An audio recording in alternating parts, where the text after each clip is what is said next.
Think back to your most desperate moment. You gathered all your courage to share your breakdown with someone, and the response you received was, "Stop being so negative. Cheer up," or "Others have it so much worse than you."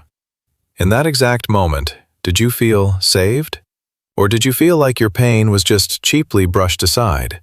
The harsh truth is this: when people tell you to think positive, it's often not because they want to heal you, but because they lack the courage or the patience to face the discomfort of your pain.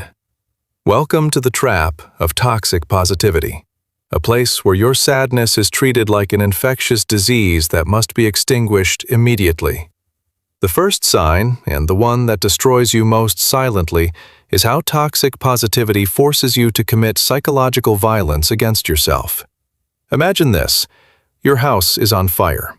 The alarms are blaring and smoke is everywhere. Instead of trying to put out the fire or escape, you calmly grab a pair of wire cutters, snip the wires of the fire alarm to enjoy the peace and quiet, and smile to yourself, thinking, "It's fine.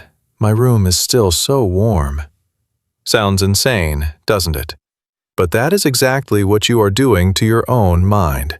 When you experience failure, loss, or burnout, feelings like sadness, anger, disappointment, and fear are the fire alarms of your survival mechanism. They exist to signal that something is wrong and needs to be addressed. Yet extreme positive thinking swoops in and slaps you in the face with commands. Don't cry. Find the lesson right now. Be grateful, because it could be worse. Forcing yourself to immediately look on the bright side while your wounds are still bleeding doesn't make you stronger. It completely disconnects you from reality. When you dismiss negative emotions, you don't destroy them. You are just taping a smile over your mouth and forcing yourself to play the role of the tough one. But the truth is, denying the pain doesn't make it disappear. You are just stuffing it into a pressure cooker and twisting the lid shut. At this point, positivity is no longer a life preserver. It becomes a block of concrete that strips you of your right to be honest and your right to heal yourself. The second consequence is falling into the psychological guilt trap. Extreme positivity turns happiness into a mandatory obligation rather than a natural human emotion.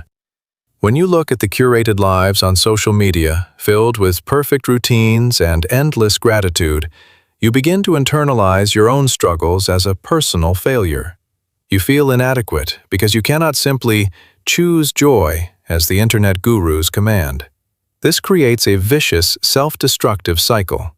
You feel sad, then you feel incredibly guilty for feeling sad, because you believe you just haven't tried hard enough to be positive. And as a result, your pain deepens.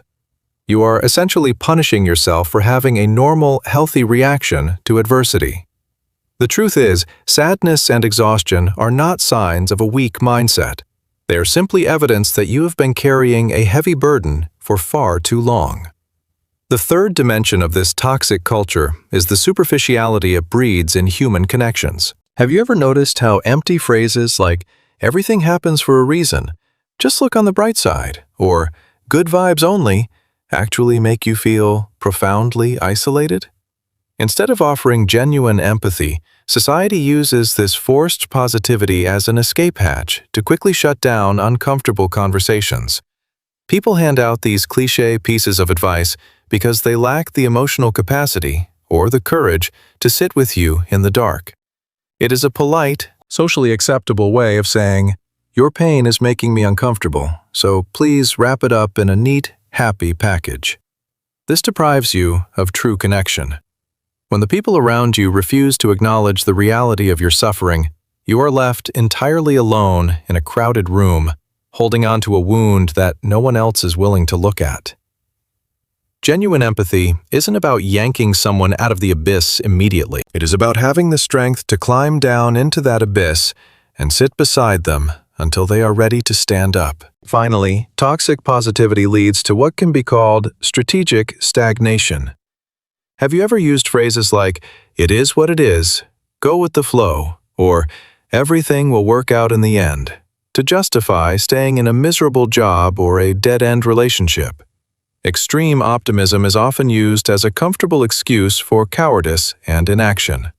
When you continuously paint a silver lining over your failures, bad choices, or stagnant reality, you strip away the very friction needed for growth. You use letting go as a sophisticated mask for giving up. From the perspective of this channel, the driving force behind any real transformation is never forced satisfaction. It is profound dissatisfaction. Anger, frustration, and the painful realization that your current situation is unacceptable are the ultimate catalysts for change. If you anesthetize yourself with fake optimism every time you hit a wall, you will never gather the aggressive momentum required to actually rebuild your life. You become comfortable in your own mediocrity, waiting for the universe to reward your good vibes, while you do absolutely nothing to change your reality. Ultimately, true resilience is not the absence of sadness, but the capacity to walk directly through it. You must learn how to embrace your bad days without apologizing for them. Acknowledging that you are exhausted, that you have failed, or that life feels incredibly unfair right now is not a sign of weakness. It is the ultimate act of self-honesty. Stop performing for a society that demands a permanent plastic smile. A life that truly matters is a life lived in full color, embracing the dark, messy, and painful shades just as much as the bright ones. It is time to stop using positivity as an escape plan. So, the only question left to ask yourself is this: when was the last time you allowed yourself to be angry, to cry, or to simply fall apart, without feeling a shred of guilt for not being positive?